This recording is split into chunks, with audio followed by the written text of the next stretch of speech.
Well, good evening, good morning, good afternoon. How about let's just say it is a good day? It is another winning Wednesday. My name is Anana Pfeiffer Darrell Home, and I am glad that you are here for the real talk and, of course, the real solutions. My name again is Anana Pfeiffer Darrell Home, and I am the Women and Youth Civility Expert. And what does that mean?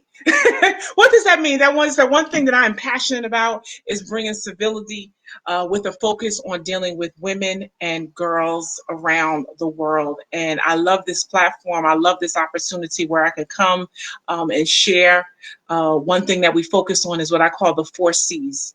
And in that, it is civility, creativity, community, and climate change. So every week we come to you with different experts, different people, different perspectives on one of these 4 C's, if you will, if not multiple ones. But tonight I'm excited because if you all know that this is the month of July, and here in the United States, it is Minority Mental Health Awareness Month.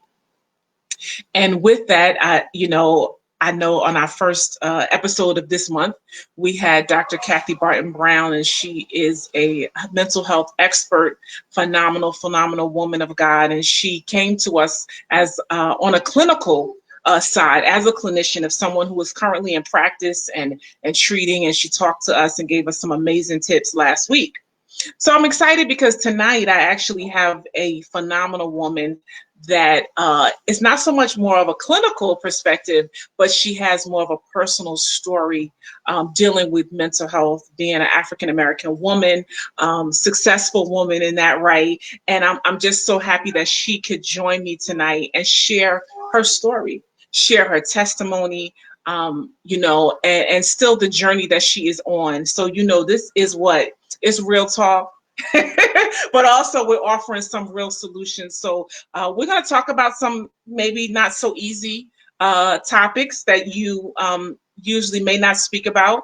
You may not know people that are suffering from it outwardly and openly. And as you'll see on the bottom of the screen, we do have the suicide prevention line there, because it happens more than what you can imagine. And here's some facts that I just wanted to share before we actually get into it, because, again, it's almost, to me, I think when we talk about mental health and anxiety and depression, and there's so many different various things that really encompass mental health, the truth is the truth. Whether we talk about it, whether we want to think about it, we want to address it, here's the truth, that 1 in 5 adults experience mental illness. 1 in 5. So that means 1 in 5 people in your family, 1 in 5 of your coworkers, and 1 in 5 of your church members, 1 in 5 of your sorority members, right? They are experiencing or have a family member or someone who is suffering from mental illness. All right. So tonight is going to be a night, but we're going to talk about it. We're going to address it. And I hope you are free to do the same. So you know what I say, please like, comment, and share. Join us for this conversation, right? And let's make sure, again, because whatever the insight, the nugget that you get can also be for someone else. So make sure that you share tonight's broadcast as we move forward. One other thing is that, of course, one of my passions is dealing with girls, right? And when you think, there's some numbers, right, that and I'm just going to give it to you, and I want you just to really think about it, because this is how serious it is, and this is how it's almost like I don't know why we're not all screaming from the rooftops about this, right? But depression is the leading cause of disability worldwide. The leading cause. Now, leading means it's on the forefront. That is depression, right? The second leading cause of death, ages 10. Do you get that? 10-year-olds are considering suicide today. So from ages 10 to 34, this is the second leading cause of death around the world. All right. So I know I might not get a lot of likes. I might not get a lot of hearts tonight, but we're going to talk about it, because this is real talk, real solutions. So I have an amazing friend an amazing expert, an amazing just woman. She is an ambassador, a world civility ambassador. She's an inspiring speaker, trainer, and author. She's from Flint, Michigan. Uh, she's a proud, I don't know what the word is, yeah, something. She'll tell you. But listen, she serves as an administrative and a medical specialist in the Michigan Army National Guard.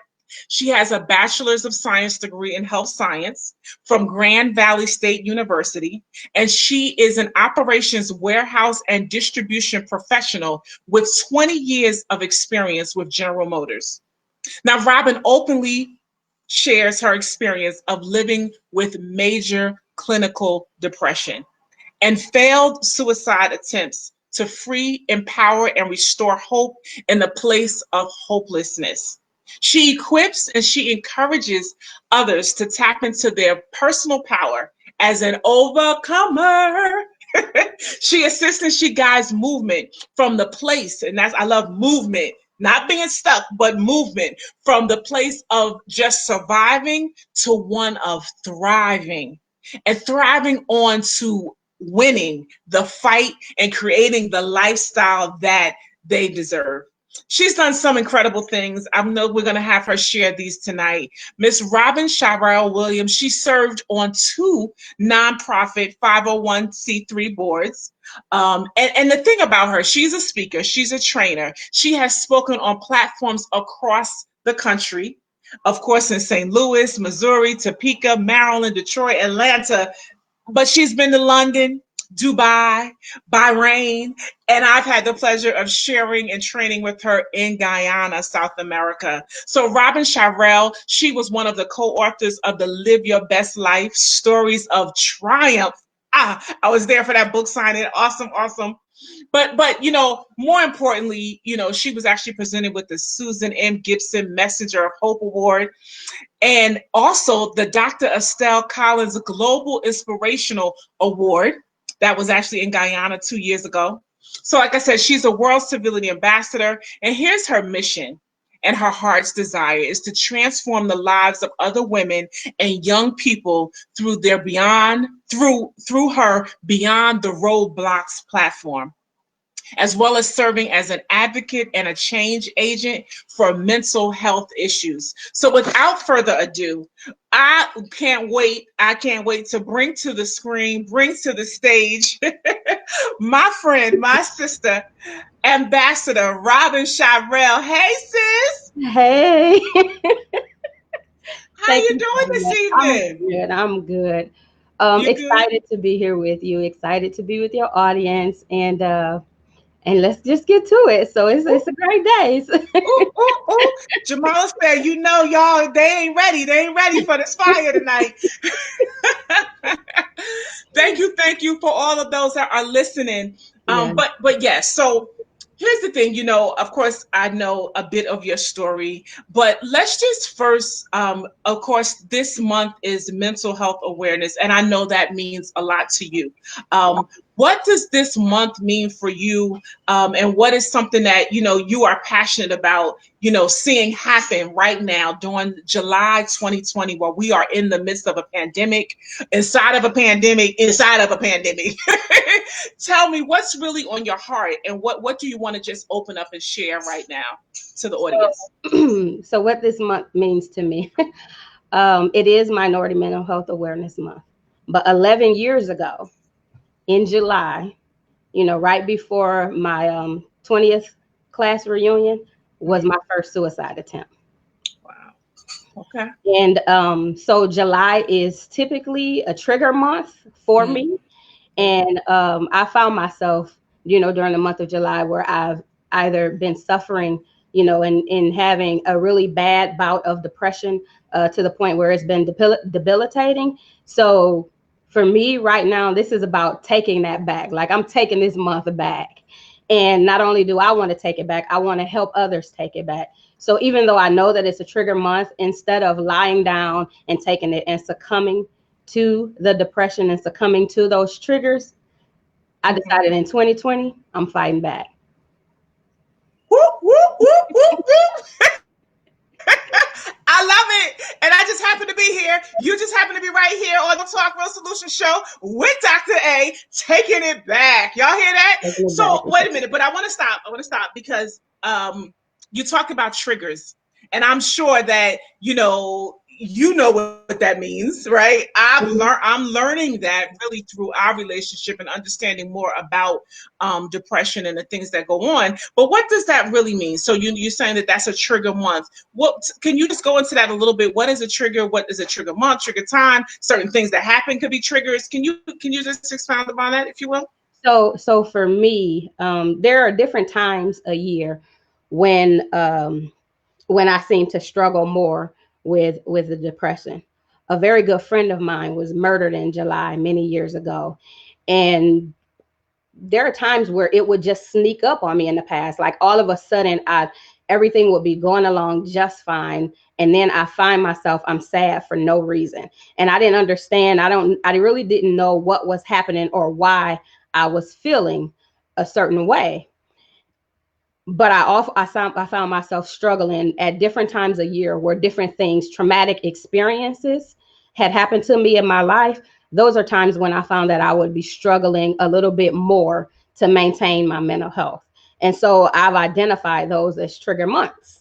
There's things that have happened during that time. And so it's just like muscle memory, I guess would be the thing that I would equate it to. When you start exercising and you do the same routine all the time, your muscles start to develop the memory, and so you don't get the same impact. And so that's why they tell you, to increase your reps, to walk a different route, to do something different, because your body remembers and it stores up things. Well, traumatic experiences can impact you the same way, that your body remembers. And even though it's not a conscious thing, you may find that you're suffering around that same time or feeling some type of way that same time of year. And so that's what I mean when I refer to it as a trigger. Okay. All right. Now that's good. That's a heavy because just like you said, your muscles build up. So really mentally, right? You have these things that are really embedded, right, in Yeah. our something. I'm sure we'll go back to Dr. KVB on that one. But this is good. This is good. So now the thing is, you are a awesome, and I have to just say, we've traveled together and spoken and trained and did some amazing things together, right? Yes. But the thing about it is, you have this beautiful mind. I don't know, like there's something about you, like, guys, I don't know if you know a person that you like, I just got to run this by them. Because the way that they think about it, is going to give a total different perspective, right, on things. And we talk, even dealing with COVID, right, even dealing with being locked in, unable to go out and shop and do all these things, right. Right.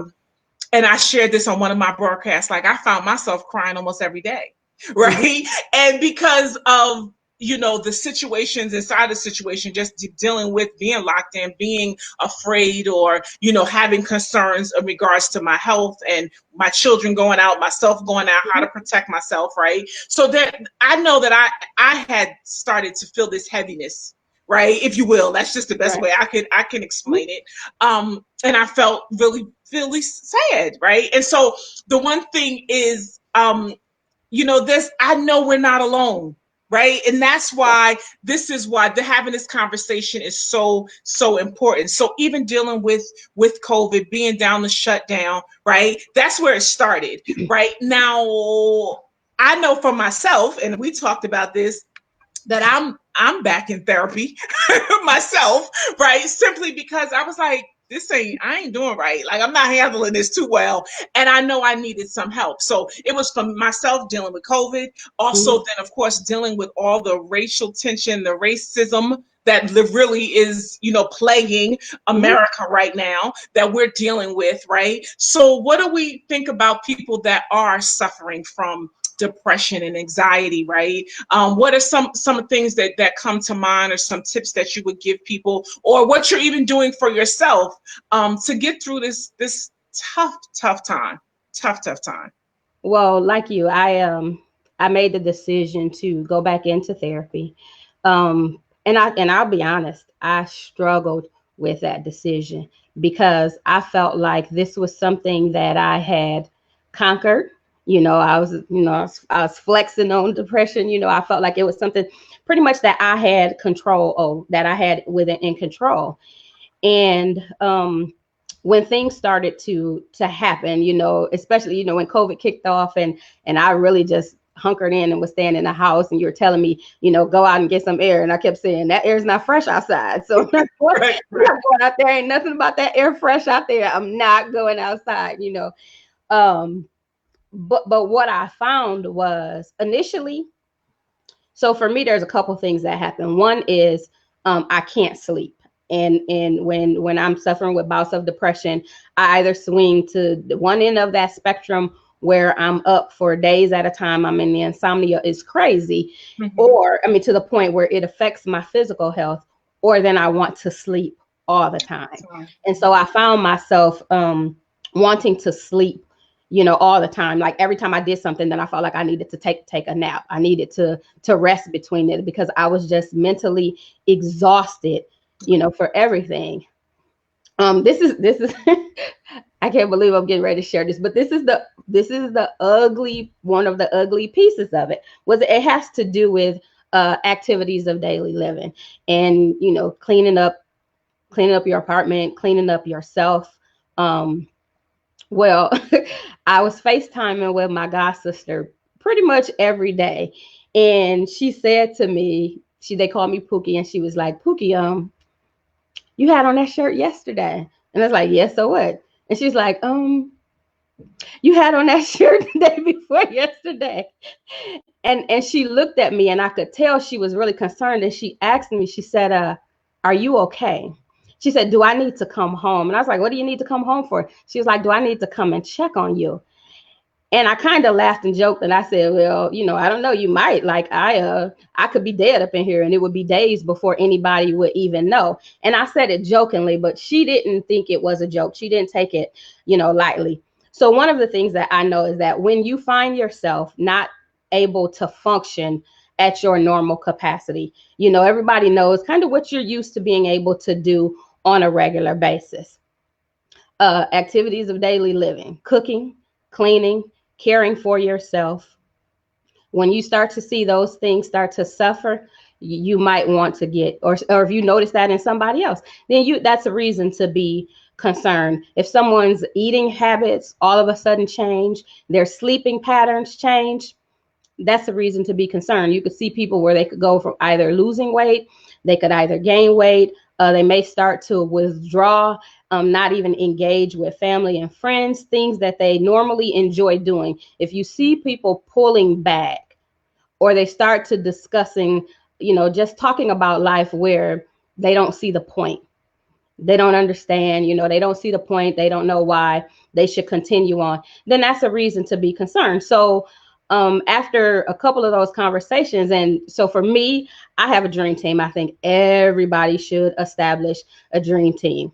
And I did my dream team as part of, I refer to them as my dream team, but they're actually my crisis team. And when I start to feel like the depression is getting too much for me to handle on my own, then I reach out to them. They're people that I trust, people that I know that they really love me, and they have my best intentions at heart. So I know they're going to be honest. They're going to tell me. And it came up in a conversation as to, well, have you considered going back into therapy? And again, I thought it was something that I had conquered. But I mentioned it to one of my friends, and she said to me, well, this isn't normal times. Like, you've never lived through a pandemic. You happen to see videos of Black men being murdered. You're a Black woman, that impacts you. This is not normal times. So you should not be concerned or not beat yourself up about not being able to handle something that you've never encountered before. And so it was because of those promptings from family and some very trusted friends that I decided, again, the reason why I entered therapy in the first place was because there is no shame in it. It helped me tremendously. So I had to go back to what I know worked for me, and that was going back into therapy. Ooh, that's a lot, dear. I'm gonna just say, because a lot of it we lived through together, Mhm. right? We've had these conversations. So let's first talk about the dream team, right? And because I think that is so important. I think just in general, right? That you need to have people around you that you can go to, that you can vent to, you can be real, right? Because of course, when you went into work or logged into the computer, we got to put on a face, of course, as a woman, as a mother, I got to put on a face for my children, right? I mean, there's certain things that we have to do just to keep moving, right? But Right. we need to have an environment where we can be real, a trusted, safe space. So your dream team, what does that consist of? And obviously, I'm assuming you probably would suggest that some folks do have this. So how did you even get to the point of developing a dream team? What does that look like?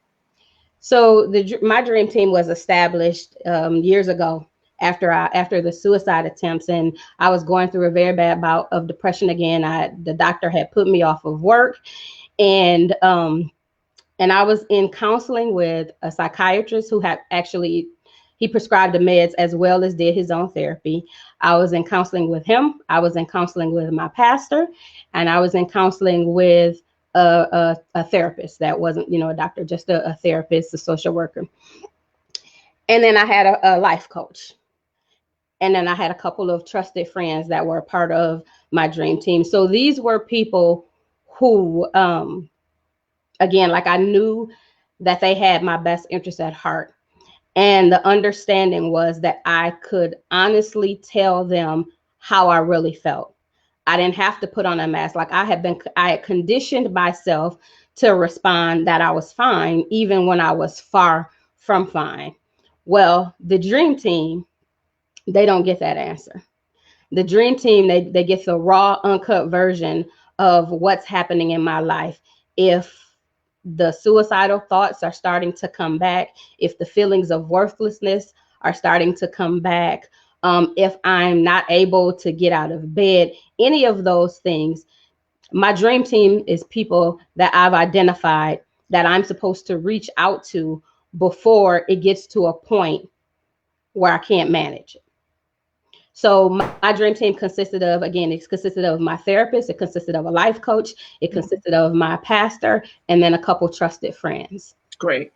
Great. So one key piece was missing when I got out of therapy, and that was the therapist. Okay. Good. Good. I like that because again, I didn't know what that was, and and this sounds like essential, to have this a part of your ongoing health and wellness, right? To have these types of things. So I like that you could just break that down for me. Everybody should have that core circle, that core group of people that you are, 10 toes down, 100% honest with. Okay. And they can handle it. Yeah. Because I know even for us, we were going through COVID when it first happened, right? So we were getting through the beginning parts of it and staying healthy. And you was like, I'm not going out in them COVID streets. And I remember I said, you got to get some sun. Like you haven't been outside. Get some fresh air. I opened my blinds. And I'm like, that's not it, right? But I have to say, even for me, I remember there was times that I was concerned, because I was like, I knew that, you weren't coming out. You know what I mean? Like I knew I wasn't getting you past those points, of feeling better or talking or smiling and laughing. So I would say even those that, again, that's why this conversation is so important, because it may not be you, but you may have a friend, you may have a family member, right? That when it's gotten too far, and in this time it is so much. Again, just dealing with COVID, dealing with the pandemic, but being a Black woman right now and just watching the George Floyd video alone can literally, you're talking about a trigger, right? You're talking about every day the things that we see with the Karens and it's just so many things right now, and we're dealing in this environment, in this climate, that really, really can put us in a funk, right? And trigger and set us back, right? In so many ways. And it could even be a new thing, because I know for myself, it was definitely a level of sadness. And I felt myself, slipping, if you will. So I know that therapy is really, really key. So I know that, again, this is something that We might not get a lot. People, there are folks watching and looking, but you know that we don't necessarily get the responses that we normally get, and it's okay. Right? Okay. Because these are the hard conversations. These are the real conversations that need to be had amongst our community. Right. And you could talk to me a bit, even prior to your diagnosis and some of your challenges. Like, was this something that was even talked about? And I know I wanted you to tell a little bit about your story specifically. Maybe I don't even know which attempt it was, but I remember when you were actually in church. And this is something where church folks don't necessarily want to talk about. I know in June I had Pastor Brian Taylor, and I know he's on now. That, you know what, and do pastors talk about this? Do leaders in the church, I say for myself, I wish that they did more, Mhm. to talk about this and to address this and make sure that the congregation are aware, that parents are aware. But is there anything that you want to talk about and connect in regards to, faith-based African American, the Black church? How do we deal with suicide prevention, mental health? What are some tips or any advice that you want to give, or again about your story, wherever you want to go with that? So actually, both of my attempts were linked to church.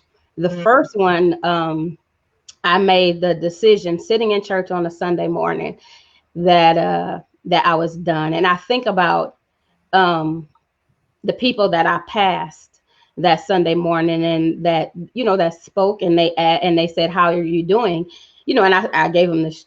I mean, with a big smile, "I'm fine," and kind of kept going. And as I was walking out of service that Sunday, I knew I was going home to.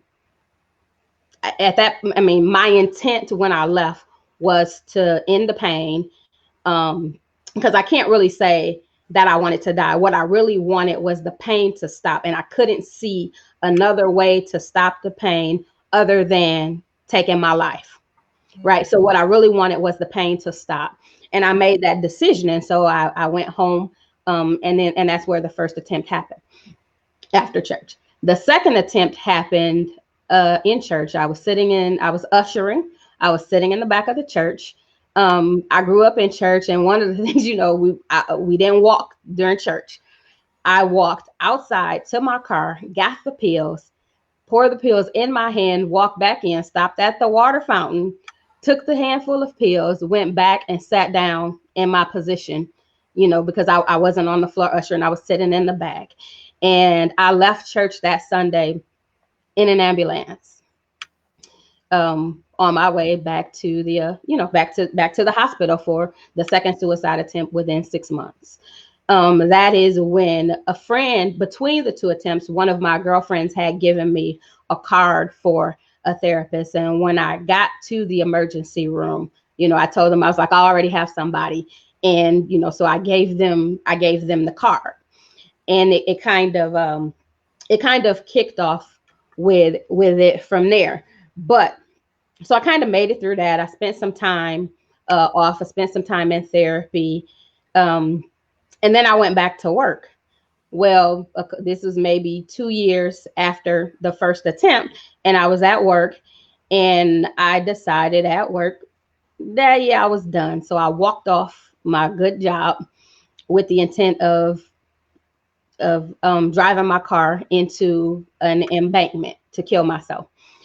And the person that I was working for was kind of a mentor to me, and she knew kind of my mental health history, or knew that I had some challenges. And so she actually had the information to call my psychiatrist. And so she called him, and he, came. I ended up speaking with him or whatever. Well, when I left my job that day, I reached out to my pastor as I was driving. I was working about 40 minutes from where I live. And as I was driving back up the expressway, I reached out to my pastor, and he told me not to go home. He told me to come to the church. And so I went directly to our church.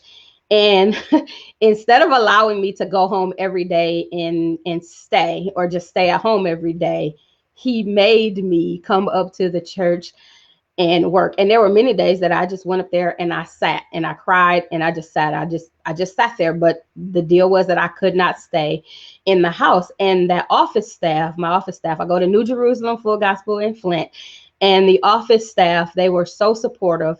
They were so great. And they were really encouraging, and they just really kind of looked out for me and just kept me in their arms while I was at the church. And so I started counseling with my pastor at that session and at that time. And he asked me if I was seeing a therapist. And I told him I was, and I told him who the therapist was. And he was familiar with her. And he asked, with my permission, would I be open to them doing some joint counseling? Now, one of the things that I say is key is he did not tell me to just go home and pray. He said to me that God has equipped those mental health professionals. He has gifted them. He has gifted them with the ability to be able to help in those types of situations. And he asked, would it be okay if they partnered and helped doing some therapy with me together? And so that was a period. I mean, at that time, I was in therapy with the pastor separately. I was in therapy with a therapist. I did a joint session with the pastor and the therapist. And then I did a session with the psychiatrist. So I was pretty much in therapy some weeks 5 days and then other weeks 4 days.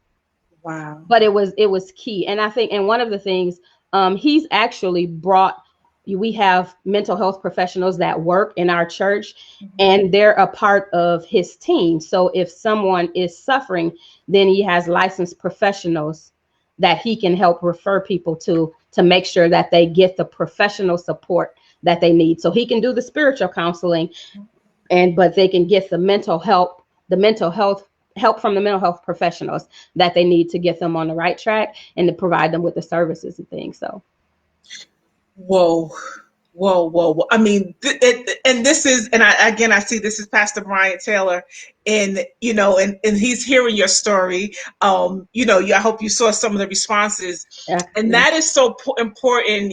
Because again, we go pray about it, fast and pray, ma'am. You need a professional. Sir, ma'am, if you are not a licensed clinical professional, even as a pastor, apostle, prophet, I'm just saying, right? We need to make sure that we are making sure our people are getting the help, right? And getting the clinical help that they need and they deserve, right? And that is so key. So I know I applaud, your pastor, the leadership, and it takes all that. Like some people, it don't take all that. This is real talk. This is a real conversation with someone who successful, professional, expert, from the outside would look like you have it all together, right? In the church. Oh, that's exactly. Oh, you don't know how many times I've heard that. What do you have to be depressed about? You have a good job. You got a good career. You have this, you have that, you have family, you have friends. And every time I heard it, it made me feel worse, because really what that did was it made me hold up this illness against my faith. It made me feel like that. Wait a minute. You said that quick. Wait. So when it made you hold your illness against your faith, like if you had enough faith, you wouldn't have the illness. Then I wouldn't be depressed. That's exactly how it made me feel. If I had enough faith, it made me feel that I didn't love God enough. I didn't believe enough. I didn't have enough faith. If I had enough faith, then I wouldn't be experiencing this. I wouldn't be depressed. And now I know, and now I am, very quick to tell people it's not a question of faith at all. Yes, you're supposed to look at the things. So I would, instead of saying I shouldn't be depressed because I have this, I shouldn't be depressed because, that. Because in doing that, then that's talking negatively about myself. Like I'm making myself feel worse. It's not about gratitude. It's not about being grateful for all of the blessings and things that I've been provided. I focus on my blessings, or I focus on the things, from a place of gratitude, to take the focus off of me. But I don't do it in the context of I shouldn't feel this way because of this. So it has absolutely nothing to do with faith at all. The faith comes in believing whether or not God can sustain me in it. That's good. That's good. The faith comes with believing that God will sustain you in it, like get you through it, Get right? me through And it. that's what I love, your movement beyond the roadblocks, right? Because you can move beyond them. That and roadblocks ain't going nowhere. Like, Right. what I'm saying? These are things that I got to deal with. These are the things that I suffer from. These are the issues that have happened to me, but I'm moving beyond them. That's absolutely, absolutely incredible. And I don't know if you're seeing some of the comments, as they're going, but I just want people to get that you were in church serving, ushering. Look, you know what I mean? So this happens, folks, and you are not the anomaly. 1 in 5 adults, right? So this is where this Look is. down your row the next time. Thank you. Just Come turn on. it off. So how One, many two, people three. sitting next to you? Like, get that, sis, right? You know what I mean? Like, we have to really make sure people get that tonight. 1 in 5. Family, friends, co-workers. Lord, we working with some co-workers that got, right? Like, this Yes, is reality, and it's not even to make light of it, but it's real talk, right? Guys, we have to really, be easy with it. Like, I'm good with having this conversation with you. You know what I mean? Like, and I know it takes time to get to that place, right? yes, But we just need to be free, just the same way we could talk about diabetes, we could talk about cancer, we can talk about sickle cell anemia, which affects Black, at a higher rate. We could talk right, about these things. Man, we need to be just as comfortable, just as regularly, right? That we highlight and we talk about mental health, right? We talk about these things that are happening every day. 1 in 5. 1 right. in 5. That's huge. That's huge. So Because us denying it, us not talking about it is not making it go away. And all we're doing is we're making our family and friends suffer in silence. And we want to, one of the main things is we want to get rid of that stigma. We want to destroy the stigma. Starting today, we don't want any of our family or friends Amen. suffering in silence. Amen. There's too many people out here gifted in the field, gifted to help, Yes. gifted in that as a mental health professional. Yeah. Yeah, that's so key. That you don't have to suffer in silence, right? That we can be open and honest. We could talk about it. Sis, you suffering. You know what I'm saying? It's getting too heavy for you. How, and the funny thing is, like you said, how many times? How you doing? I'm fine. Like you were saying it literally on that day. Programmed to say it. And to be honest, I'm still here because there was a gentleman at work, a director, and he asked me how I was doing. And I gave the same answer that I give everybody else. And he kept walking and he stopped and he came back and he said, "No, how are you really?" And he was looking at me and it was like he was hearing the words that was coming out of my mouth, but he was also hearing what I wasn't saying. And so he asked me to come in his office. And then he was like, okay, he closed the door and he was like, "Okay, really, how are you?" He was like, "I'm sensing that you're not okay."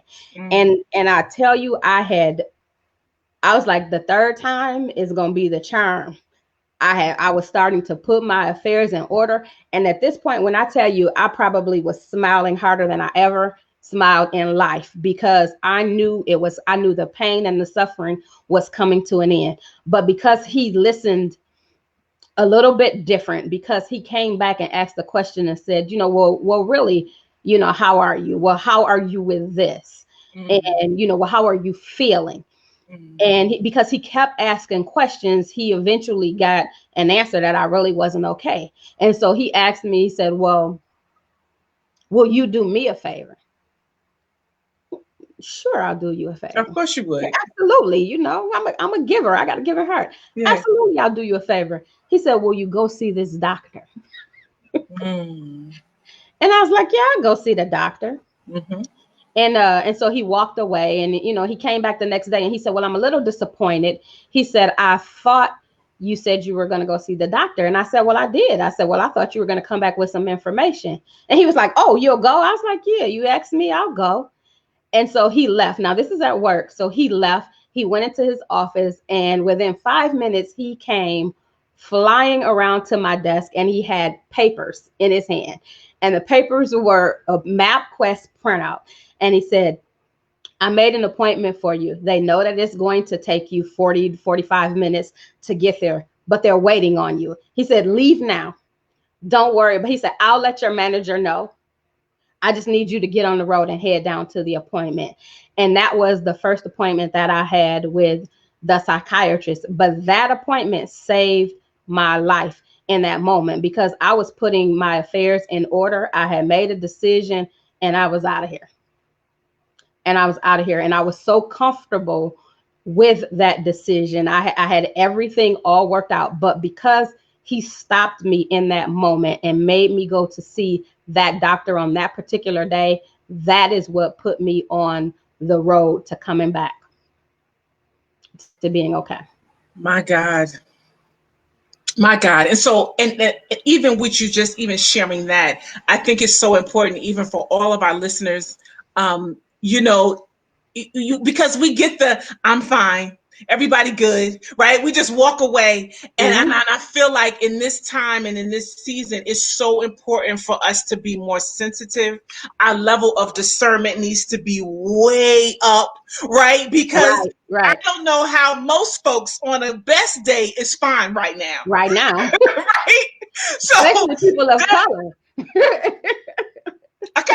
I mean, let's just Especially be people of clear. color. And someone put in the comments, they said chemical imbalances are a contributing factor as well. And that is absolutely true. That's absolutely a part of it. And again, I mean, you liken it to a physical illness. You would not for 1 minute think twice Yes. about getting help for high blood pressure. Yes. A chemical imbalance is an absolutely real thing. And it can, there's nothing that there doesn't have to be anything situational. It could just be your brain chemistry. And they have things, they have medication, they have drugs that can help you figure out that chemical imbalance and put you on the road to mental wellness. Yeah, so you see, Tammy, she's saying the biggest step is really confiding in someone. And do you want to speak to that? Like, how did you develop trust? And even you're saying about this gentleman, like, he had to really say, nah, come in the office. Like, I think we need to talk. I think it was divine intervention from a standpoint, because he was a director. I mean, so he was several levels above me at work. But a Black man, a Christian man. And I think all I can say is that in his spirit, he felt that the answer that I gave him when I said it was okay, that I was okay, that I was not okay. And I really wasn't, and so it is you, when you talked about that spiritual discernment, that absolutely is key in some situations and people that you're dealing with, where you have those different relationships. If in your gut you feel like the words, I call it verbal masking, that the words that they're telling you don't match how they really feel. If you sense that something is off, then you definitely want to ask different questions, and you want to stay engaged with that person. That's good. That's good. So I hope you guys are getting that. And she just touched on it. We're going to go into, your programs and the things that you're doing, and you're starting to help people all around the world, if you will. But, for you guys, all of us that are watching, that are listening, like I said, in this day and time right now, 2020, July, what's the date? I don't even know, 8th, what day? I think it's the 8th. Yeah. July 8th. July Right. 8th. I really am imploring you all, like, let's all, when we're talking about, of course, civility and community, right? It's time for us to level up our level of discernment, right? Yeah. Our level of concern for one another, right? In this time, because we know these are some challenging times, guys. We are in times, like you said, we've never seen before. When just watching a good 10 minutes of the news will have you ready you know, Yes. right? So it's so important for us to look out for one another. It's time more than ever. Civility and community go hand in hand. We need to really check in with one another, pick up on how you're doing. And like you said, a real how you doing, how you really doing, Right. is certainly key. But let's talk about you and the beyond the roadblocks. And you just touched on one key that I know is the verbal masking, Mm-hmm. and that's your own term. You have your own initiative, and I've seen you in action. I've seen you talk. We all we've been in a part of our teams with black belt speakers. We've traveled the world. We've spoken to youth. We've spoken to adults, and I've seen people connect with you on a level that's unbelievable. I've seen girls come up. I've seen youth come up crying to you because your story is their story. They've never heard anyone speak on this that looks like you, that talks and walks like you. So I know how powerful your story and your testimony is. And again, I thank you so much for your courage, your transparency, Thank you. to come even today and share with Real Talk, Real Solutions. So, guys, if you're watching, we all vow, that we're going to step it up when it comes to checking on one another, being civil, and being a community that cares for one another, especially now, even with mental illness, right? So, Right. sis, let's give some tips. I want you to talk about Beyond the Roadblocks, what that's about. Let's talk a bit about your initiative and the things that you have going moving forward, because God has brought you. Listen, you are here today on purpose. You are powerful, and I can't wait for the next. So let's talk about the next. Let's talk about the next. Okay, so in going through the whole process, God gave me this fight system, and the fight system has served me well, and it is something that I use when I think about when I have to face my mental health challenges, or when I'm facing about a depression, and even just on a day-to-day basis. And so one of the things that I'm working on is to uh, continue in building out and developing my initiative and this program, and sharing my fight system to help people all over the world face and overcome mental challenges. And so, do you want me to go into the fight system, or how do you want?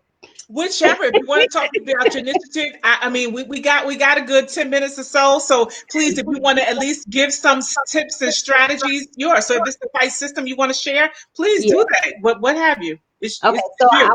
I want to share. I would like to share the fight system with the listeners. And the F in my fight system is to focus on the desired outcome.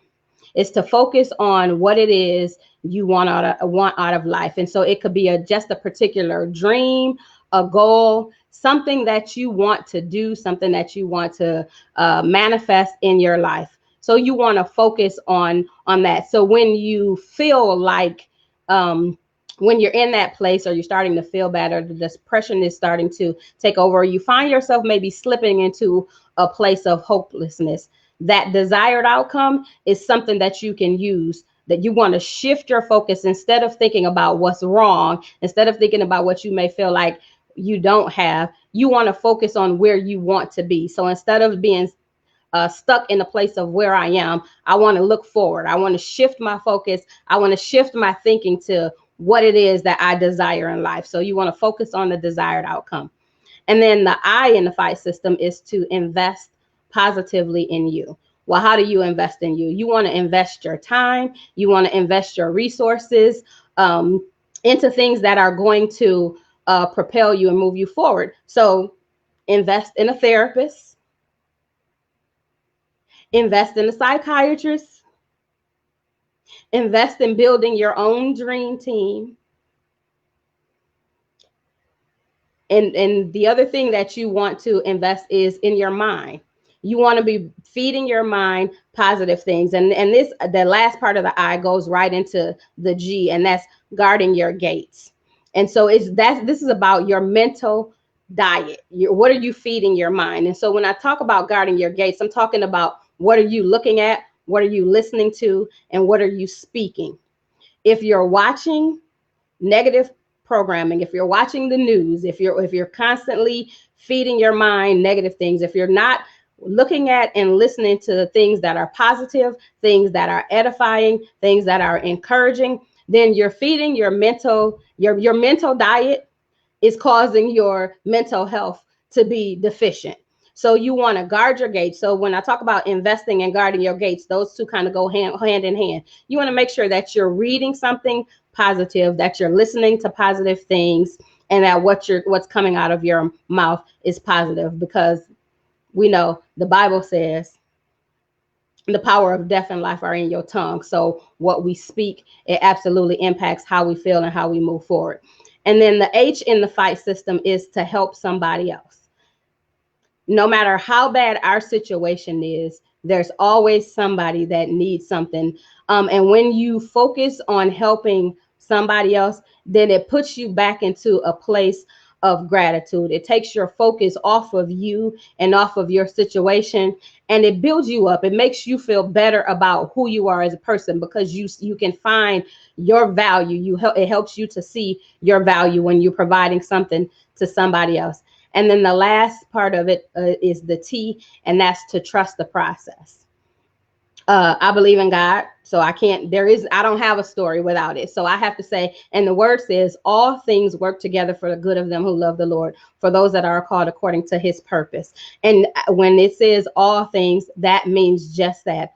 All things. So that means the depression, that means the anxiety, that means that sexual assault that happened, that means when you were violated as a child, or you were a victim of date rape in college, you find yourself in a position of financial hardship.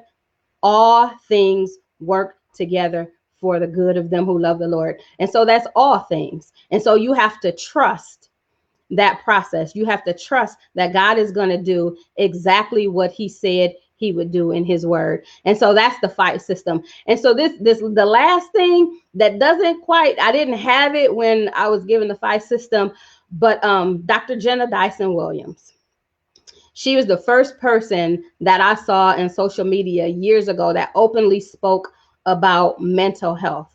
And one of the things that Dr. Jenna has told me is that I have to move every day. And so that's the other piece of it, is you have to find a way to move your body every day. You have to find a way, 30 minutes a day. And if you have to start at 5 minutes and build up to 10 minutes and go up to 15 minutes to get to the 30 minutes, moving your body every day absolutely will help with your mental health. So focus on the desired outcome, invest in you, guard your gates, help someone else, and trust the process. Woo! Did y'all get that? Did y'all get all of that? I love the fight system. I love the fight system. I thank everyone that were able to put that up in the feed. Thank you so much for echoing that. So focus, invest, guard, help, and trust. And you got an added bonus was move. Get the Move. moving. Get to moving. Get to moving. If it's 5 minutes, if it's 10 minutes, work your way up, gradual increments, if you will. This is Yes. really, really incredible. And I love this system. I love, what you're building. Because I know that verbal masking, we all do it. I know, the training and the things that you have coming out of this it is going to be incredible. So one last thing, can you talk about the Beyond the Roadblocks and what that whole the following program conference, what's really just behind that? Because we know there's more to come from you, and I'm just excited because again, 3 suicide attempts, guys. 1 in 5 adults that we know are suffering right now, and that probably was pre-pandemic. Sis, it's probably like 1 in 3 at this point. I don't know. Don't quote me, guys, but because statistics are, usually 3 to 5 years away, right? So they Right. don't even know the effects of this pandemic and what is, how we, and especially us as Black people, what our numbers and counts are. So we have no idea. But let's talk about Beyond the Roadblocks real quick, and what's next for you, Ambassador Robin Shyrell. Talk to him. So what's next? Well, I've already held 2 women's empowerment events, and really it's all about highlighting well, openly sharing the message. He said, somebody said, can I preach that? Pastor want to preach it. Beyond the Roadblocks is basically knowing and understanding that we're going to face challenges in life. But just like when you come across a road, when you're driving down the street and you come across the roadblock, you don't stop, get out your car and just throw up your hands and give up, right? And that's what we're supposed to do. You find an alternate route and you change direction, you redirect, but you keep going on till you get to your final destination. And so Beyond the Roadblocks is a system that I'm putting in place just to help people do that. We know one thing that I mean, you can be certain on that you're going to face challenges in life, but we are resilient. We were born resilient. We're overcomers by nature, but a lot of times we forget who we are. And so Beyond the Roadblocks is simply guiding people back to who they are by nature and giving them a system and tools to deal with the challenges and things that we face in life. So instead of going and hiding as those things happen, we're facing them head on because we know that we're going to overcome them. The fight is fixed, guys. It's a fixed fight. The fight is fixed, you win. The only way that you cannot win is if you don't fight, is if you don't get in the fight. That's the only way that you can be defeated. You know, I gotta jump in here. The fight is fixed. Come on. The only way you lose is if you don't fight. The only way you lose is fixed. Even Zena barking now. Even Zena knows. Yes, it's fixed. The only way that you lose is if you don't show up. If you don't show up for you, if you don't get in the fight, that's the only way that you can lose, is if you refuse to fight. And I spent many years of my life doing that. So we're not gonna do that anymore. So it's not enough just for me to come back and to fight from this thing. I have to take other people with me. I have to go into that dark place, grab somebody by the hand and show them the way out of it. And so that's what Beyond the Roadblocks is all about. And so we'll do that through trainings, through conferences, through personal coaching, whatever it is to help guide that person back to put the tools and the systems in place for them to win the fight of life. That's Beyond the Roadblocks. Amen. Powerful stuff, guys. Again, if you haven't shared this video, I implore you to share this video. If not you, we already know 1 in 5. Okay, so 1 in 5 of the folks you know, again, are suffering in silence. So please share, like, and comment. Keep this going tonight. We just thank you so much. You know, for you sharing, for your willingness, for your yes, for you answering the call, for being so honest and true and transparent, and your desire to help others. It is so key, and I know that tonight we did just that. So I want to just thank you for sharing. I want to let me just see. Yes, Tammy says she shared. Thank you all. Yes, she said no one left behind. Can I just say one last thing? So if there is somebody out there and you come across this video and you're feeling like you just want the pain to stop and you're in that place where you're contemplating suicide, please reach out. Please reach out. You can reach out to that suicide, call that suicide prevention line. I'm telling you, life gets better. It will get better. There are people that are, again, they are gifted in that area to help you through that dark place. Please do not make a permanent decision in that temporary moment that will cause you to lose your life, to die by suicide. So if you're thinking, if you're having suicidal thoughts, if you're just not feeling like you can take it, if you're coming from a place of hopelessness, I beg you to call that suicide prevention hotline. The number is 1-800-273-8255. Please reach out and get help. And that's, I just wanted to make sure that we didn't leave without saying, because somebody may be in that balance right now. For sure. For sure. So the number is there. Is on the bottom of the screen. Please call. You can connect with us if you need to, however you need to. I know, for Facebook, what have you. You have our website. We just thank you again for tonight, and thank you for listening to this episode of Real Talk, Real Solutions. I am Dr. Anana. Continue to be bold, be you, and be blessed. Have a good night. Good night.